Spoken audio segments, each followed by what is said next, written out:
Máte doma školáka či školáčku, alebo máte prváčika, ktorý sa chystá do školy, možno sa vám zachce mu upiec k začiatku školského roka tortu a táto sa veľmi hodí práve kvôli jej farebnosti a kombinácie s čokoládou a tohto jemného krému. Určite vaše deti nesklame. Na krém použijete jemný krémovitý syr smiešaný spolu s maslom a prifarbený potravinovými farbivami, ktoré sa potom neskôr vrstvia na jednotlivé vrstvy cesta.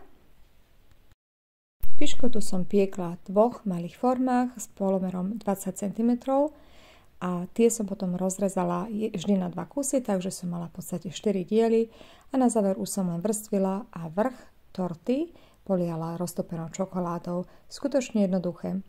Okrem toho som ešte použila kornútok na zmrzlinu, ktorý som trošku namočila do čokolády, ozdobila jeho strany a zvyšok torty som ozdobila lentilkami, ktoré mali pôsobiť dojmom, ako keby vypadávali z toho kornútku.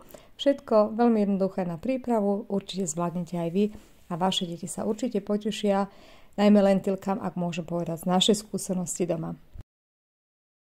Tento ako aj iné chutné recepty nájdete na www.recepty.sk.